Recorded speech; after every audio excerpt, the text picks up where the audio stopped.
Hi hello, എല്ലാവർക്കും സുഖമല്ലേ? എന്റെ പേര് Anushree. Welcome to latest of PSC. അപ്പൊ ഞാൻ ഇൻസ്റ്റാഗ്രാമിൽ കണ്ടിന്യൂസ് ആയിട്ട് വീഡിയോസ് ചെയ്യുന്ന സമയത്ത് ഒരുപാട് പേര് എൻ്റെ അടുത്ത് ഡൗട്ടുകൾ ചോദിക്കാറുണ്ട്. എങ്ങനെയാണ് PSCക്ക് പഠിക്കേണ്ടത്? ഞാൻ ആദ്യമായിട്ട് പ്രിപ്പയർ ചെയ്യുന്ന ഒരാളാണ്, ഞാനൊരു ബിഗിനർ ആണ്, എനിക്ക് PSC എന്താണെന്ന് അറിയില്ല, PSCനെ പറ്റി കുറച്ച് കാര്യങ്ങൾ പറഞ്ഞു തരുമോ എന്നൊക്കെ ചോദിച്ചുകൊണ്ട്. സോ നിങ്ങളുടെ ചോദ്യങ്ങളൊക്കെ ഞാൻ ഇവിടെ എഴുതി വെച്ചിട്ടുണ്ട്. അപ്പൊ നിങ്ങൾ ചോദിച്ച എല്ലാ ചോദ്യങ്ങൾക്കും ആൻസർ ചെയ്യാൻ വേണ്ടിയിട്ട് ഒരു PSC എന്ന് നിങ്ങൾക്ക് എന്താണെന്ന് അറിയില്ലെങ്കിൽ PSCനെ പറ്റി കൃത്യമായിട്ട് കാര്യങ്ങൾ പറഞ്ഞു തരാം. ഒരു ബിഗിനർ എന്തൊക്കെ ചെയ്യണം എന്നുള്ള കാര്യങ്ങൾ പറയാമെന്നാണ് ഇന്നത്തെ വീഡിയോയിൽ ഉദ്ദേശിക്കുന്നത്. അപ്പൊ ഞാൻ അധികം ലാഗ് അടിപ്പിക്കുന്നില്ല, നമുക്ക് എന്ത് ചെയ്യാൻ ഡയറക്റ്റ് ആയിട്ട് വീഡിയോയിലോട്ടേക്ക് പോവാം. അപ്പൊ ആദ്യം തന്നെ നമുക്ക് PSC എന്താണെന്ന് ഞാൻ പറഞ്ഞുതരാം. PSC എന്ന് വെച്ചിട്ടുണ്ടെങ്കിൽ പബ്ലിക് സർവീസ് കമ്മീഷൻ. അതായത് നമുക്ക് UPSCയും ഉണ്ട്, സ്റ്റേറ്റ് PSC ഉണ്ട്. UPSC എന്ന് നിങ്ങൾ എല്ലാവരും കേട്ടിട്ടുണ്ടാവുമല്ലോ, യൂണിയൻ പബ്ലിക് സർവീസ് കമ്മീഷൻ. അതായത് നമ്മുടെ സെൻട്രൽ ലെവലിലുള്ള നമ്മുടെ ഗവൺമെന്റ് എക്സാംസ് ഒക്കെ നടത്തുന്ന ബോഡിയാണ് ഏതെന്ന് പറയുന്നത് യൂണിയൻ പബ്ലിക് സർവീസ് കമ്മീഷൻ അഥവാ UPSC എന്ന് പറയുന്നത്. അവിടെയാണ് നമ്മുടെ സിവിൽ സർവീസ് എക്സാമിനേഷൻസും തുടങ്ങിയ എക്സാംസ് ഒക്കെ നടത്തുന്നത് UPSC ആണ്. ഇനി സ്റ്റേറ്റിലോട്ടേക്ക് വരാം. ഓരോ സ്റ്റേറ്റിലും എന്തുണ്ടാവും? പബ്ലിക് സർവീസ് കമ്മീഷൻസ് ഉണ്ടാവും. കേരളത്തിന്റെ ഏതാണ്? KPSC ആണ്, അതായത് കേരള പബ്ലിക് സർവീസ് കമ്മീഷൻ ആണ്. ഓക്കെ, ക്ലിയർ ആണല്ലോ? സോ നമ്മുടെ എക്സാംസ് ഒക്കെ നടത്തുന്നത് ഏതാണ്? നമ്മുടെ കേരള PSC ആണ്. ഇനി കേരള PSCയിലോട്ടേക്ക് വരുമ്പോൾ നമുക്കിവിടെ ആദ്യം നിങ്ങൾ ഒരു PSC പ്രിപ്പയർ ചെയ്യാൻ അല്ലെങ്കിൽ PSC വഴി ജോലി ലഭിക്കണം എന്ന് ആഗ്രഹിക്കുന്ന ഒരാളാണെങ്കിൽ നിങ്ങൾ ആദ്യം ചെയ്യേണ്ടത് എന്താണ്? 18 വയസ്സ് പൂർത്തിയായിട്ടുണ്ടെങ്കിൽ 18 വയസ്സിന് പൂർത്തിയായിട്ടുള്ള ഏതൊരാൾക്കും PSCയിൽ രജിസ്റ്റർ ചെയ്യാൻ വേണ്ടിയിട്ട് സാധിക്കും. നിങ്ങൾക്കത് തൊട്ടടുത്തുള്ള അക്ഷയ സെന്റർ വഴിയോ അല്ലെങ്കിൽ ഏതെങ്കിലും കഫേയിലോ അല്ലെങ്കിൽ നിങ്ങൾക്ക് സ്വന്തമായിട്ടാണെങ്കിൽ എന്ത് ചെയ്യാൻ വേണ്ടി സാധിക്കും? നിങ്ങൾക്ക് അവരുടെ പ്രൊഫൈൽ, അതായത് നിങ്ങൾക്ക് സ്വന്തമായിട്ടൊരു പ്രൊഫൈൽ ക്രിയേറ്റ് ചെയ്യാൻ വേണ്ടി സാധിക്കും. സോ നിങ്ങൾ ഇതുവരെ ക്രിയേറ്റ് ചെയ്തിട്ടില്ലെങ്കിൽ, നിങ്ങൾ പഠിക്കാൻ ആഗ്രഹിക്കുന്ന ഒരാളാണെങ്കിൽ തീർച്ചയായിട്ടും എന്ത് ചെയ്യുക? ആദ്യം തന്നെ നിങ്ങൾ നിങ്ങളുടെ പ്രൊഫൈൽ ക്രിയേറ്റ് ചെയ്ത് രജിസ്ട്രേഷൻ കംപ്ലീറ്റ് ചെയ്ത് വെക്കാം. ഇനി നമുക്ക് PSC എക്സാംസിലോട്ടേക്ക് വരാം. നമ്മുടെ PSC എക്സാംസ് പല ലെവൽ ആയിട്ടാണ് നടത്തുന്നത്. അതായത് LGS ലെവൽ എക്സാം ഉണ്ട്, അതായത് 7ാം ക്ലാസ് പാസ് ആയിട്ടുള്ള അല്ലെങ്കിൽ 10ാം ക്ലാസ്സിന് താഴെയുള്ളവർക്ക് എഴുതാൻ പറ്റുന്ന എക്സാംസ് ആണ് LGS എന്ന് പറയുന്നത്. അപ്പൊ അതിൽ ഡിഗ്രി കംപ്ലീറ്റ് ആയവർക്ക് എന്ത് എഴുതാൻ പറ്റില്ല? LGS എക്സാംസ് എഴുതാൻ പറ്റില്ല. അപ്പൊ നോർമലി LGS എക്സാം നമുക്ക് ഡിഗ്രി ഉള്ളവർക്ക് LGS എക്സാം എഴുതാൻ പറ്റില്ല. പക്ഷെ കമ്പനി ബോർഡ് LGS പോലുള്ള പോസ്റ്റുകൾ എന്ത് ചെയ്യാൻ വേണ്ടി പറ്റും? അത് ഡിഗ്രിക്കാർക്കും എഴുതാൻ വേണ്ടി പറ്റുന്നതാണ്. ഇനി അതാണ് LGS ലെവൽ. ഇനി രണ്ടാമത്തെ ഒരു ലെവലാണ് 10th ലെവൽ എന്ന് പറയും. 10th ലെവൽ എക്സാംസിലാണ് നമുക്ക് VFA, village field assistant, LDC തുടങ്ങിയ പോസ്റ്റുകളൊക്കെ ഏതിന്റെ അടിയിൽ വരുന്നതാണ്? നമ്മുടെ 10th ലെവൽ എക്സാംസിന്റെ അടിയിൽ വരുന്നതാണ്. അത് എല്ലാവർക്കും ഡിഗ്രിയാണ്, 10th പാസ്സായിട്ടുള്ള ഏതൊരാൾക്കും എന്ത് ചെയ്യാൻ വേണ്ടി സാധിക്കും? 10th ലെവൽ എക്സാംസ് എഴുതാൻ വേണ്ടി സാധിക്കും. അടുത്ത ലെവലാണ് +2 ലെവൽ എന്ന് പറയുന്നത്. പ്രധാനപ്പെട്ട യൂണിഫോം അല്ലെങ്കിൽ ഫോഴ്സ് ലെവൽ എക്സാംസ് ഒക്കെ വരുന്നത് എവിടെയായിരിക്കും? നമ്മുടെ 12th ലെവൽ എക്സാംസിലായിരിക്കും. +2 ലെവൽ എക്സാംസിലായിരിക്കും. CPO, WCPO, എക്സൈസ് ഓഫീസർ അങ്ങനെയുള്ള പോസ്റ്റുകളൊക്കെ വരുന്നത് 12th ലെവൽ എക്സാംസിലായിരിക്കും. ഇനി അടുത്തത് ഡിഗ്രി ലെവൽ എക്സാംസ് ആണ്. ഡിഗ്രി ലെവൽ എക്സാംസിലായിരിക്കും നമുക്ക് കുറച്ചും കൂടി ഹയർ പോസ്റ്റുകളൊക്കെ കാണാൻ വേണ്ടി സാധിക്കുന്നത്. ഇപ്പൊ എക്സാമ്പിൾ പറയുകയാണെങ്കിൽ university assistant, company board assistant, local self ഗവൺമെന്റിലെ സെക്രട്ടറി, അതുപോലെ സെക്രട്ടേറിയറ്റ് അസിസ്റ്റന്റ് തുടങ്ങിയ പരീക്ഷകളെല്ലാം വരുന്നത് എവിടെയാണ്? ഡിഗ്രി ലെവൽ എക്സാംസിലാണ് വരുന്നത്. പിന്നെ ഓരോ നമുക്ക് ഇതാണ് കോമൺ, ജനറലി നമുക്ക് പറയാൻ പറ്റുന്ന ഡിഫറെന്റ് ലെവൽസ് ആണ് ഞാനിപ്പോ പറഞ്ഞത്. പിന്നെ നിങ്ങളുടെ ക്വാളിഫിക്കേഷൻ അനുസരിച്ചിട്ട് വേറെ വേറെ എക്സാംസും സ്പെഷ്യൽ എക്സാംസും നമ്മുടെ ഓരോ ഫീൽഡ് അനുസരിച്ചുള്ള സ്പെഷ്യൽ എക്സാംസും നടത്താറുണ്ട്. ഓക്കെ, അപ്പൊ ഇതാണ് ഇതിന്റെ ഒരു ജനറൽ ഐഡിയ എന്ന് പറയുന്നത്. അപ്പൊ നമുക്ക് ഏത് എക്സാമിനാണോ പ്രിപ്പയർ ചെയ്യുന്നത്, ഇപ്പൊ നിങ്ങൾ ഒരു PSCക്ക് പഠിക്കുന്ന ഒരാളാണെങ്കിൽ, പഠിക്കാൻ വേണ്ടി തീരുമാനിച്ച ഒരാളാണെങ്കിൽ ആദ്യം നിങ്ങൾ തീരുമാനിക്കുക ഞാൻ ഏത് ലെവൽ എക്സാമിനാണ് പ്രിപ്പയർ ചെയ്യുന്നത് എന്നതിനെ പറ്റിയിട്ട് നിങ്ങൾക്കൊരു വ്യക്തമായിട്ടുള്ള ധാരണ ഉണ്ടാവുക. എന്റെ പേഴ്സണൽ ആയിട്ടുള്ള ഒരു അഭിപ്രായം പറയുകയാണെങ്കിൽ, നിങ്ങൾ ഒരു ഡിഗ്രി ഹോൾഡർ ആണെങ്കിൽ ഉറപ്പായിട്ടും നിങ്ങൾ ഡിഗ്രി ലെവൽ എക്സാംസിന് പ്രിപ്പയർ ചെയ്യൂ എന്നാണ് എൻ്റെ ഒരു പേഴ്സണലി ഞാൻ പറയുള്ളൂ. കാരണം എന്താ വെച്ചിട്ടുണ്ടെങ്കിൽ നിങ്ങൾ ഡിഗ്രി ലെവൽ എക്സാംസ്, കാരണം നമുക്ക് ഇപ്പം സാലറിയുടെ കാര്യം എടുത്ത് നോക്കുകയാണെങ്കിലും മറ്റു എല്ലാ കാര്യങ്ങളും എടുത്ത് നോക്കുകയാണെങ്കിലും നമുക്കൊരു ഡിഗ്രി ലെവൽ എക്സാം ക്വാളിഫൈ ചെയ്തിട്ടുണ്ടെങ്കിൽ അതിൻ്റെതായ ബെനിഫിറ്റ് ഉണ്ടാവും. എന്ന് വെച്ചാൽ ബാക്കി ലെവൽ എക്സാംസ് മോശമാണെന്നോ അതിലെ ജോലി മോശമാണെന്നോ സാലറി മോശമാണെന്നോ ഒന്നും ഞാൻ ഉദ്ദേശിച്ചിട്ടില്ല. പക്ഷെ നമ്മളൊരു ഡിഗ്രി ലെവൽ എക്സാംസിനൊക്കെ പ്രിപ്പയർ ചെയ്യുന്നതാണെങ്കിൽ കുറച്ചും കൂടി ബെറ്റർ ആയിരിക്കും. നമ്മുടെ ലിവിങ് കണ്ടീഷൻസ് ഒക്കെ കുറച്ചും കൂടി ബെറ്റർ ആക്കാൻ വേണ്ടി നമ്മളെ ഹെൽപ്പ് ചെയ്യും എന്ന് എനിക്ക് പേഴ്സണലി തോന്നിയിട്ടുണ്ട്. അതുകൊണ്ട് മാത്രം പറഞ്ഞതാണ്. നിങ്ങളുടെ ചോയ്സ് ആണ്, നിങ്ങൾക്ക് ഏത് എക്സാമിന് വേണമെങ്കിലും പ്രിപ്പയർ ചെയ്യാം. ഓക്കെ, അപ്പൊ ആദ്യം നിങ്ങൾ തീരുമാനിക്കുക ഏത് എക്സാമിന് പ്രിപ്പയർ ചെയ്യണം എന്നുള്ളത്. നമുക്ക് എല്ലാ എക്സാംസും എഴുതാൻ പറ്റും. +2 എഴുതാം, ഡിഗ്രി എഴുതാം, 10th എഴുതാം, എല്ലാം എഴുതാൻ പറ്റും. പക്ഷെ നമുക്ക് എന്ത് ചെയ്യാം? നിങ്ങൾ ഇപ്പം ഞാൻ കഴിഞ്ഞ ദിവസമൊക്കെ കുറെ പോസ്റ്റുകൾ കണ്ടു. ഈ വർഷം പരീക്ഷ എഴുതുന്നവര് രാവിലെ 9 തൊട്ട് 10 വരെ LDCക്ക് പഠിക്കുന്നു, 11 തൊട്ട് 12 വരെ കമ്പനി ബോർഡിന് പഠിക്കുന്നു, 12 തൊട്ട് 1 മണി വരെ വേറൊരു എക്സാമിന് പഠിക്കുന്നത്. നിങ്ങൾ ഒരിക്കലും അങ്ങനെ ചെയ്യരുത് കേട്ടോ. ഞാൻ ഒരിക്കലും അതിനെ എന്റർടൈൻ ചെയ്യില്ല. നമ്മൾ ഏത് എക്സാമിനാണോ പ്രിപ്പയർ ചെയ്യുന്നത് ഏതെങ്കിലും ഒരു ഒറ്റ എക്സാമിന് നിങ്ങൾ വൃത്തിയായിട്ട് പഠിക്കുക. കാരണം ഈ എക്സാംസിന്റെ ഒക്കെ സിലബസ് കുറേയൊക്കെ എന്താണ് സിമിലർ ആണ്. ചില എക്സാംസിന് മാത്രമാണ് സ്പെഷ്യൽ ടോപ്പിക്കിൽ വ്യത്യാസങ്ങൾ വരുന്നുള്ളൂ, ബാക്കിയൊക്കെ സിമിലർ ആണ്. അപ്പൊ നിങ്ങൾ ഏത് ലെവലിലാണോ ഫോക്കസ് ചെയ്യുന്നത് ആ ലെവൽ കൃത്യമായിട്ട് കോൺസെൻട്രേറ്റ് ചെയ്ത് പക്കായിട്ട് ആ ഒരു ലെവൽ അങ്ങ് പഠിച്ചു പോയിക്കോളൂ. ഓട്ടോമാറ്റിക് ആയിട്ട് നിങ്ങൾക്ക് ബാക്കിയുള്ളത് നിങ്ങൾക്ക് നോളജ് കിട്ടിക്കോളും. നിങ്ങൾക്ക് ബാക്കി എക്സാംസ് എഴുതാനുള്ള ആ ഒരു സ്ട്രെങ്ത് എന്തായാലും കിട്ടിക്കോളും. ഞാൻ കൃത്യമായിട്ട് വ്യക്തമായിട്ട് പറഞ്ഞുതരാം. ഓക്കെ, അപ്പൊ ഞാൻ പറഞ്ഞല്ലോ ഇത്രയും ലെവൽസ് ആയിട്ടാണ് എക്സാം നടത്തുന്നത്. ഇതിൽ ഏത് ലെവലിൽ പ്രിപ്പയർ ചെയ്യുന്നു എന്നുള്ളതിനെ പറ്റിയിട്ട് നിങ്ങൾക്ക് കൃത്യമായിട്ടൊരു ധാരണ ഉണ്ടാവണം. അപ്പോൾ ഫോർ എക്സാമ്പിൾ ഇപ്പൊ ഞാൻ തീരുമാനിക്കുന്നു ഞാൻ ഡിഗ്രി ലെവൽ എക്സാമിനാണ് പ്രിപ്പയർ ചെയ്യുന്നത്, ഞാൻ എന്റെ മനസ്സിലൊരു തീരുമാനം എടുത്തെന്ന് വിചാരിക്കുക. അപ്പം എന്ത് ചെയ്യണം, നമ്മൾ അടുത്തത് ഇതിന്റെ ഒക്കെ സിലബസ് നോക്കണം. 10th ലെവലിന്റെ സിലബസ് നോക്കുക, +2 ലെവൽ സിലബസ് നോക്കുക, ഡിഗ്രി ലെവൽ സിലബസ് നോക്കുക. ചില പരീക്ഷകൾക്ക് എന്തുണ്ട്, പ്രിലിംസും ഉണ്ടാകും മെയിൻസും ഉണ്ടാകും. ഫോർ എക്സാമ്പിൾ ഡിഗ്രി ലെവൽ എക്സാംസിന് മൊത്തം എന്തുണ്ട്, എല്ലാ ഡിഗ്രി ലെവൽ എക്സാംസിനും ഒരു പ്രിലിമിനറി ഉണ്ടാകും. ഒരു പ്രിലിമിനറി എന്ന് വെച്ചിട്ടുണ്ടെങ്കിൽ പ്രിലിംസ് എക്സാമും ഉണ്ടാകും, അതുപോലെ തന്നെ അതിന് മെയിൻസ് എക്സാമും ഉണ്ടാകും. പ്രിലിംസ് നടക്കുന്നത് ഡിഫറെന്റ് സ്റ്റേജസ് ആയിട്ടായിരിക്കും. ഇപ്പം ഇപ്പൊ ഒരു 10 ലക്ഷം പേര് അല്ലെങ്കിൽ ഒരു 5 ലക്ഷം പേരൊക്കെ അപ്ലൈ ചെയ്താൽ 5 ലക്ഷം പേർക്ക് ഒരു ദിവസം എഴുതാൻ പറ്റത്തില്ലല്ലോ. അതുകൊണ്ട് എന്ത് ചെയ്യും, PSC എന്ത് ചെയ്യും, വിവിധ ഫേസസ് ആയിട്ട് എന്ത് ചെയ്യും, എക്സാംസ് നടത്തും. അതുകൊണ്ടാണ് phase 1, phase 2 അല്ലെങ്കിൽ സ്റ്റേജ് 1, സ്റ്റേജ് 2 എന്നൊക്കെ പറഞ്ഞ് കാണുന്നത്. നിങ്ങൾ കുറെ പേര് എനിക്ക് മെസ്സേജ് അയക്കാറുണ്ട്, എനിക്ക് സ്റ്റേജ് 1 കിട്ടിയില്ല, എനിക്ക് ഇനി എക്സാം എഴുതാൻ പറ്റില്ല എന്നൊക്കെ. അങ്ങനെയല്ല, എല്ലാവർക്കും എക്സാം എഴുതാൻ പറ്റും. ഈ സ്റ്റേജ് 1 എന്താ, സ്റ്റേജ് 2 എന്താണെന്ന് അറിയാത്ത ഒരുപാട് പേരുണ്ട്. അപ്പൊ നിങ്ങൾക്ക് ഇത് അറിയുന്നവരൊക്കെ വിചാരിക്കും ഇവൾ എന്തിനാ ഇതൊക്കെ ഒന്ന് പറയുന്നത്, ഇതൊക്കെ എല്ലാവർക്കും അറിയുന്ന കാര്യമല്ലേ എന്ന്. പക്ഷെ അറിയാത്ത ഒരുപാട് പേരുണ്ട്, അവരോടാണ് ഞാൻ പറയുന്നത്.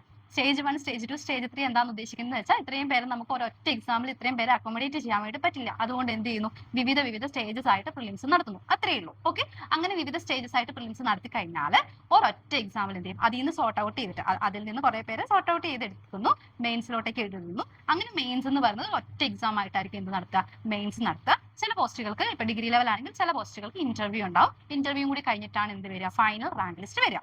ഓക്കെ, ഇത് ഡിഗ്രി ലെവലിന്റെ കാര്യമാണ് പറയുന്നത്. ഇതുപോലെ തന്നെ +2 ലെവലിലും 10th ലെവലിലൊക്കെ എന്തുണ്ടാവും, പരീക്ഷകൾക്ക് അനുസരിച്ച് ചില പരീക്ഷകൾക്ക് പ്രിലിംസ് ഉണ്ടാവും, ചിലതിന് പ്രിലിംസ് ഉണ്ടാവില്ല. ഓക്കെ, അപ്പൊ പ്രിലിംസും മെയിൻസും ഉണ്ടാവും. ഈ രീതിയിലാണ് പോകുന്നത്. എല്ലാ പരീക്ഷകൾക്കും തന്നെ ഇപ്പൊ പ്രിലിംസും മെയിൻസും ഉണ്ട്, ചില പോസ്റ്റുകൾക്ക് ഇല്ല എന്നുള്ള കാര്യം മനസ്സിലാക്കി വെക്കുക. ഓക്കെ, അപ്പോൾ ഇതാണ് ഏറ്റവും ബേസിക് ആയിട്ട് എക്സാമിനെ പറ്റി പറയാനുള്ളത്. ഇനി നമുക്ക് ഞാൻ പറയാം, പ്രിലിംസിന് ഒരു സിലബസ് ആയിരിക്കും, മെയിൻസിന് വേറെ സിലബസ് ആയിരിക്കും. അപ്പൊ നമുക്ക് ഇപ്പൊ ലേറ്റസ്റ്റ് ആയിട്ട് നടക്കാൻ പോകുന്ന എക്സാംസ് വെച്ചിട്ട് തുടങ്ങാം. ഇപ്പൊ ലേറ്റസ്റ്റ് ആയിട്ട് നമ്മുടെ കമ്പനി ബോർഡ് LGSഉം 10th പ്രിലിംസും ഒന്നിച്ച് നടക്കാൻ വേണ്ടി പോവാണ്. സോ അങ്ങോട്ടേക്ക് വരുമ്പോൾ 10th പ്രിലിംസിലോട്ടേക്ക് വരുമ്പോൾ അവിടെ ഇംഗ്ലീഷും മലയാളവും ഇല്ല, പകരം GKയും സയൻസും മാത്സും ആൻഡ് മെന്റൽ എബിലിറ്റിയും ആയിരിക്കും ഉണ്ടാവുക. GK 60 mark, science 20 mark and GK and mental ability 20 mark. ഇങ്ങനെയായിരിക്കും ഇവിടെ മാർക്കിന്റെ വെയിറ്റേജ് വരുന്നത്. അപ്പൊ നിങ്ങൾക്ക് സിലബസ് നോക്കിയാൽ മനസ്സിലാവും. ഇനി അതിന്റെ മെയിൻസിലോട്ടേക്ക് വരുമ്പോൾ എന്തുണ്ടാകും, സിലബസിൽ ഡിഫറൻസ് ഉണ്ടാവും. അവിടെ നമുക്ക് ഇംഗ്ലീഷും മലയാളവും മാത്സും GKയും ഒക്കെ ഉണ്ടാവും, GKയും സയൻസും ഒക്കെ ഉണ്ടാവും, പ്ലസ് കറണ്ട് അഫേഴ്സും ഉണ്ടാവും. അപ്പൊ അതാണ് അവിടുത്തെ സിലബസിലെ വ്യത്യാസം. ഇനി നമുക്ക് ഡിഗ്രി ലെവലിന്റെ സിലബസിലോട്ടേക്ക് വരികയാണെങ്കിൽ ഡിഗ്രി ലെവലിന്റെ സിലബസും ഈ പറഞ്ഞതുപോലെ തന്നെ പ്രിലിംസിന് 50 മാർക്ക് MEM മലയാളം ഇംഗ്ലീഷ് മാത്സും 50 മാർക്ക് GKയും ആയിരിക്കും ഉണ്ടാവുക.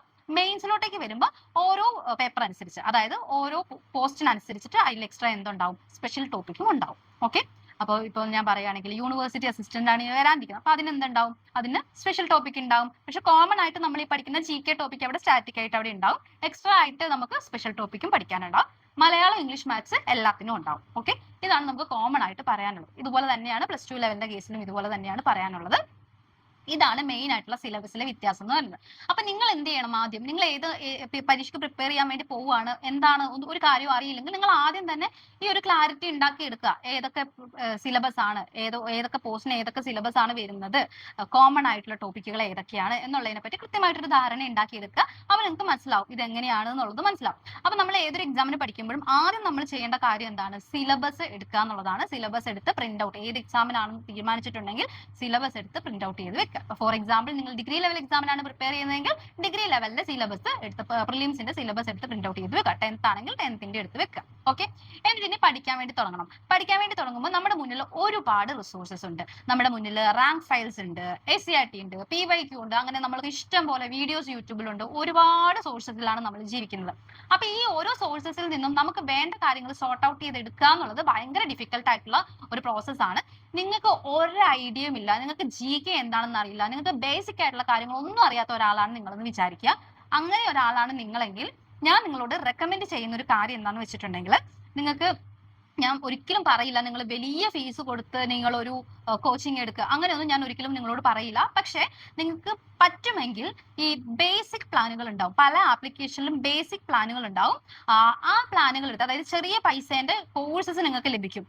ഇപ്പോൾ ഓൺലൈൻ ആണ് പഠിക്കുന്നതെങ്കിൽ അങ്ങനെ ലഭിക്കും, അല്ലെങ്കിൽ നിങ്ങൾക്ക് ഓഫ്ലൈൻ പോകാൻ പറ്റുമെങ്കിൽ അങ്ങനെ. ഇപ്പൊ നിങ്ങൾ, ഞാൻ പറയുന്നത് വെച്ചാൽ തീരെ ബേസ് ഇല്ല, തീരെ GK ഒന്നും അറിയില്ലെങ്കിൽ നിങ്ങൾ ആദ്യത്തെ 1-2 മാസം നിങ്ങൾ എവിടെയെങ്കിലും ഒരു കോച്ചിങ് എടുക്കുന്നത് നല്ലതായിരിക്കും. കാരണം നിങ്ങൾക്ക് ആ ഒരു ട്രാക്ക് കിട്ടാനും ഇതെങ്ങനെയാണ് പഠിക്കേണ്ടതെന്നൊക്കെ കിട്ടാൻ വേണ്ടിയിട്ടാണ്. അതേപോലെ നമ്മൾ സെൽഫായിട്ട്, നമ്മൾ ഒന്നും അറിയാണ്ട് സെൽഫായിട്ട് ഇരുന്ന് പഠിക്കുമ്പോൾ നമുക്ക് ഒന്നും മനസ്സിലാവില്ല. ഇതിൽ എങ്ങനെ സോർട്ട് ഔട്ട് ചെയ്തെടുക്കണം, അവിടെ നിന്ന് ഇവിടെ നിന്ന് കുറേ കാര്യങ്ങൾ നമ്മൾ കാണും. ഇത് എങ്ങനെയാ ഒന്നും അടുക്കി പെറുക്കി പഠിക്കേണ്ടതെന്നുള്ളത് നമുക്ക് ഭയങ്കര കൺഫ്യൂഷൻ ആവും, നമുക്ക് ഒന്നും മനസ്സിലാവില്ല. പക്ഷെ അതേസമയം നിങ്ങൾ ഒന്ന് എവിടെയെങ്കിലും ഒരു ചെറിയൊരു കോച്ചിങ്ങോ എന്തെങ്കിലും ഒരു ഗൈഡൻസ് നിങ്ങൾക്ക് ലഭിക്കുകയാണെങ്കിൽ കുറച്ചും കൂടി ബെറ്റർ ആയിരിക്കും. ഒരിക്കലും ഞാൻ നിങ്ങളോട് റെക്കമെൻഡ് ചെയ്യില്ല അങ്ങനത്തെ ഒരു ഗൈഡൻസിന് വേണ്ടി നിങ്ങൾ വലിയൊരു എമൗണ്ട് 5000, 6000, 7000 രൂപയൊക്കെ കൊടുത്തിട്ട് നിങ്ങൾ ഒരു കോച്ചിങ് എടുക്കാനൊന്നും ഞാൻ ഒരിക്കലും റെക്കമെൻഡ് ചെയ്യില്ല. പക്ഷെ പറ്റുവാണെങ്കിൽ ബേസിക് ആയിട്ടുള്ള ഒരു പ്ലാൻ നിങ്ങൾക്ക് എവിടെയെങ്കിലും കിട്ടുവാണെങ്കിൽ നിങ്ങൾക്ക് അങ്ങനത്തെ പ്ലാൻസ് ഉപയോഗിക്കാം. ഇനി നിങ്ങൾക്ക് അതിന് അഫോർഡബിൾ അല്ലാത്ത ആളുകളാണെങ്കിൽ എനിക്ക് തോന്നുന്നു നമ്മുടെ യൂട്യൂബിൽ ഒരുപാട് വീഡിയോസ് കിടപ്പുണ്ട്. യൂട്യൂബിൽ നിങ്ങൾ സെർച്ച് ചെയ്യുക. ഫോർ എക്സാമ്പിൾ ഞാനിപ്പം പറയാൻ, ഞാൻ ഒരു പേജിനെ പ്രൊമോട്ട് ചെയ്യാനോ അല്ലെങ്കിൽ പെയ്ഡ് പ്രൊമോഷനോ അങ്ങനെ ഒന്നും ഞാൻ ഉദ്ദേശിക്കണില്ല. പക്ഷെ എനിക്ക് നല്ലതെന്ന് തോന്നിയ 1-2 ചാനൽസ് ഞാൻ ജസ്റ്റ് ഒന്ന് പറയാം. ഇപ്പം പ്രിപ്പറേഷൻ സ്റ്റാർട്ട് ചെയ്യുന്ന ഒരാൾക്ക് നമുക്ക് നന്നായിട്ട് വിശ്വസിച്ച് പഠിത്തം സ്റ്റാർട്ട് ചെയ്യാൻ പറ്റുന്ന ഒരു ചാനലാണ് ആസ്ഥ അക്കാഡമി എന്ന് പറയുന്നത്. അതിൽ അജിത് സുമേരു സാറിന്റെ ക്ലാസ്സസ് ഉണ്ട്. അവരുടെ പ്ലേലിസ്റ്റിൽ പോയിട്ടുണ്ടെങ്കിൽ നിങ്ങൾക്ക് കാണാൻ വേണ്ടി സാധിക്കും. അപ്പൊ നിങ്ങൾക്ക് ബേസിക് ആയിട്ട് ബേസ് ഒന്നും ഇല്ല, GKയിലൊന്നും ബേസ് ഇല്ലാത്ത ഒരാളാണെങ്കിൽ സാറിന്റെ ആ ഒരു പ്ലേലിസ്റ്റിൽ പോയാൽ ഓരോ സബ്ജക്ട് ബേസിസിൽ കൊടുത്തിട്ടുണ്ട്. ഞാൻ ഇവിടെ സ്ക്രീൻഷോട്ട് എന്തെങ്കിലും വെച്ചേക്കാം, കോപ്പിറൈറ്റ് ഒക്കെ കിട്ടുമെന്ന് എനിക്കറിയില്ല. ഞാൻ ഒരെണ്ണം വെക്കാം, നിങ്ങളൊന്ന് നോക്കിക്കോളൂ, ഈ സൈഡിൽ വെച്ചേക്കാം. അപ്പൊ അവരുടെ പ്ലേലിസ്റ്റിൽ കിടപ്പുണ്ട്, ഓരോ സബ്ജക്ട് ബേസിസിൽ കിടപ്പുണ്ട്. അപ്പൊ നിങ്ങൾക്ക് വേണമെങ്കിൽ എന്ത് ചെയ്യാം, അങ്ങനെയുള്ള വീഡിയോസ് കാണാം. ഇതിപ്പം ആസ്ഥ അക്കാഡമി മാത്രമല്ല കേട്ടോ, വേറെ വീഡിയോസും ഉണ്ട്. ഞാൻ കണ്ടിട്ടുള്ളതിൽ എനിക്ക് ആസ്ഥ നല്ലതായിട്ട് തോന്നി. ലക്ഷ്യയിലും ഉണ്ട് തോന്നുന്നു, ലക്ഷ്യയുടെ ചാനലിലും കിടപ്പുണ്ട്. അപ്പൊ നിങ്ങൾക്ക് അങ്ങനത്തെ ടോപ്പിക്കുകൾ 1 by 1 ആയിട്ട് നിങ്ങൾക്ക് സിലബസ് അനുസരിച്ച് പഠിക്കാം. ഫോർ എക്സാമ്പിൾ പറയുകയാണെങ്കിൽ നിങ്ങൾ സിലബസ് എടുക്കുന്നു, സിലബസിൽ നിങ്ങൾ കേരള ചരിത്രം എന്നായിരിക്കും ആദ്യം കിടക്കുന്നത്. കേരള ചരിത്രത്തിൽ അറൈവൽ ഓഫ് യൂറോപ്യൻസ്, അപ്പൊ യൂറോപ്യന്മാരുടെ ആഗമനം എന്നൊരു ടോപ്പിക്ക് കാണുന്നു. അങ്ങനെ കാണുമ്പോൾ നിങ്ങൾക്ക് എന്ത് ചെയ്യാം, ആ ഒരു ടോപ്പിക് എടുക്കുന്നു. നിങ്ങൾ എവിടെയെങ്കിലും കോച്ചിങ്ങിന് പോകുന്നുണ്ടെങ്കിൽ, നിങ്ങൾ ഏതെങ്കിലും കോഴ്സ് എടുത്തിട്ടുണ്ടെങ്കിൽ ആ ഒരു ടോപ്പിക്കിന്റെ റെക്കോർഡ് ക്ലാസ്സസ് കിട്ടുമല്ലോ, അത് കണ്ട് പഠിക്കുക. ഇനി നിങ്ങൾ കോച്ചിങ് എടുത്തിട്ടില്ല, നിങ്ങൾക്ക് കോച്ചിങ് എടുക്കാനുള്ള ഫണ്ടിങ്ങോ കാര്യങ്ങളോ ഒന്നും ഇല്ലെങ്കിൽ നമുക്ക് യൂട്യൂബ് വീഡിയോസ് ഉണ്ട്. അപ്പൊ നിങ്ങൾക്ക് ഒന്നെങ്കിൽ അറൈവൽ ഓഫ് യൂറോപ്യൻസ് എന്ന് സെർച്ച് ചെയ്യുകയാണെങ്കിൽ നിങ്ങൾക്ക് അതിന്റെ വീഡിയോസ് കിട്ടും. അല്ലെങ്കിൽ നിങ്ങൾക്ക് എന്ത് ചെയ്യാം, ഞാൻ ഇപ്പൊ പറഞ്ഞ ഇതുപോലത്തുള്ള ചാനലുകളിലെ പ്ലേലിസ്റ്റിൽ പോയിട്ടുണ്ടെങ്കിൽ ഓർഡറിൽ കിടപ്പുണ്ടാവും, അതനുസരിച്ച് കാണാം. നിങ്ങളുടെ ഇഷ്ടമാണ്, നിങ്ങൾക്ക് ഇഷ്ടമുള്ളതുപോലെ ചെയ്യാം, അങ്ങനെ പഠിക്കാം. ഇനി ഇത് ആദ്യം നിങ്ങൾ ചെയ്യാം. അല്ലാതെ ആദ്യം നിങ്ങൾ SCIT പോയി പഠിച്ചാൽ ചിലപ്പോൾ നിങ്ങൾക്ക് ഒന്നും മനസ്സിലാവില്ല. അതായത് ആദ്യം ബിഗിനേഴ്സിനോടാണ് പറയുന്നത്, ബിഗിനേഴ്സിന് ചിലപ്പോൾ മനസ്സിലായെന്നില്ല. അപ്പൊ ആദ്യം ഇങ്ങനെ ഒരു വീഡിയോ കാണുമ്പോൾ നിങ്ങൾക്ക് ഒരു ഐഡിയ കിട്ടും ഇതെങ്ങനെ സോർട്ട് ചെയ്യണം എന്നുള്ളതിനെ പറ്റി. ഇനി നമുക്ക് SCITയിലോട്ടേക്ക് വരാം. SCIT ടെക്സ്റ്റ് ബുക്ക് പഠിക്കണം എന്ന് പറയുമ്പോൾ എല്ലാവരുടെയും ഒരു വിചാരമുണ്ട്, 5ാം ക്ലാസ് തൊട്ട് 10ാം ക്ലാസ് വരെ. ഒരു example, chapter 1, chapter 2, chapter 3, chapter 4, അങ്ങനെ എല്ലാ ക്ലാസ്സിന്റെയും ചാപ്റ്റർ 1, ചാപ്റ്റർ 2, ചാപ്റ്റർ 3, ചാപ്റ്റർ 4 ഇങ്ങനെ പഠിക്കണം. ഇങ്ങനല്ല പഠിക്കേണ്ടത്. ഞാൻ ഒരുപാട് പേരെ കണ്ടിട്ടുണ്ട്, എന്നോട് പലരുടെയും ടൈം ടേബിളും ഞാൻ കണ്ടിട്ടുണ്ട്. 5ാം ക്ലാസ്, ഇന്ന് 5ാം ക്ലാസ്സിലെ ഒരു ടെക്സ്റ്റ് ബുക്ക് തീർക്കണം. നിങ്ങൾ ഒരിക്കലും അങ്ങനെ പഠിക്കരുത്. അങ്ങനെ പഠിച്ചെന്ന് കരുതി മോശമാണെന്നല്ല ഞാൻ പറയുന്നത്. പക്ഷെ ഞാൻ പറയുന്നത് എന്താണെന്ന് വെച്ചിട്ടുണ്ടെങ്കിൽ, നമ്മൾ പഠിക്കുമ്പോൾ ഒന്ന് സിസ്റ്റമാറ്റിക് ആയിട്ട് പഠിക്കുക. ഒരു എക്സാമ്പിൾ ഞാൻ പറഞ്ഞുതരാം. നിങ്ങളിപ്പം ഇന്ത്യയുടെ ഫിസിക്കൽ ഡിവിഷൻസ് എന്ന ഭാഗമാണ് പഠിക്കുന്നതെന്ന് വിചാരിക്കുക. ഇന്ത്യയുടെ ഫിസിക്കൽ ഡിവിഷൻസിൽ നമുക്ക് 6 ഫിസിക്കൽ ഡിവിഷനാണ് പഠിക്കാനുള്ളത്. അതിൽ നമ്മുടെ ഉത്തരപർവ്വത മേഖലയുണ്ട്, ഉത്തര മഹാസഭകളുണ്ട്, അതുപോലെ തന്നെ പീഠഭൂമിയുണ്ട്, തീരസമതലങ്ങളുണ്ട്, മരുഭൂമിയുണ്ട്, അതുപോലെ തന്നെ ദ്വീപുകളുണ്ട്. ഇങ്ങനെ 6 ഡിവിഷൻസ് ആണ് നമുക്ക് പഠിക്കാനുള്ളത്. അപ്പൊ നമ്മൾ എന്താ ചെയ്യേണ്ടത്, നിങ്ങൾ 5ാം ക്ലാസ്സിൽ 1ാമത്തെ ചാപ്റ്റർ പഠിച്ചു, 2ാമത്തെ ചാപ്റ്റർ പഠിച്ചു, അങ്ങനെ 10ാം ക്ലാസ് എത്തുമ്പോഴത്തേക്കും അങ്ങനെ കുറേ സമയം നിങ്ങൾക്ക് എടുക്കുമല്ലേ. അപ്പൊ നിങ്ങൾ എന്താ ചെയ്യേണ്ടതെന്ന് വെച്ചിട്ടുണ്ടെങ്കിൽ, ഇപ്പൊ ഞാൻ പറഞ്ഞില്ലേ ഫിസിക്കൽ ഡിവിഷൻസ്, ഇപ്പൊ നിങ്ങൾക്ക് നോക്കിയാൽ മനസ്സിലാവും. 9ാം ക്ലാസ്സിൽ SS2 പാർട്ട് 2 നമുക്ക് ചാപ്റ്റർ 1 കിടക്കുന്നത് എന്തിനെ പറ്റിയിട്ടാ, ഉത്തരപർവ്വത മേഖലയെ പറ്റിയിട്ടാണ്. ചാപ്റ്റർ 2 സമതലങ്ങളെ പറ്റി കിടക്കുന്നു. അപ്പൊ നിങ്ങളുടെ ടോപ്പിക് ബേസിസിലുള്ള SCIT ചാപ്റ്റേഴ്സ് വായിച്ചു പോവാ. എന്നിട്ട് നിങ്ങൾക്ക് എക്സ്ട്രാ വരുന്ന ചാപ്റ്റേഴ്സ് പിന്നീട് വായിച്ചാൽ മതി. അപ്പൊ ടോപ്പിക് ബേസിസിലുള്ള SCIT, ടോപ്പിക് ബേസ് ചെയ്തുകൊണ്ട് നിങ്ങൾ എന്ത് ചെയ്യുക, SCIT വായിക്കുക. അല്ലാതെ നിങ്ങൾ 5ാം ക്ലാസ്സിലെ 12 ചാപ്റ്റേഴ്സ് ഉണ്ടെങ്കിൽ 12 ചാപ്റ്ററും വായിക്കുന്നു, 6ാം ക്ലാസ്സിലെ 20 ചാപ്റ്റർ ഉണ്ടെങ്കിൽ 20 ചാപ്റ്ററും വായിക്കുന്നു. അങ്ങനെ വായിക്കാതെ ഏത് ടോപ്പിക്കാണോ നിങ്ങൾ, ഇന്ന് നിങ്ങൾ പർവ്വത മേഖലയാണ് പഠിക്കുന്നതെങ്കിൽ പർവ്വത മേഖലയുടെ SCIT ചാപ്റ്റർ വായിക്കുക.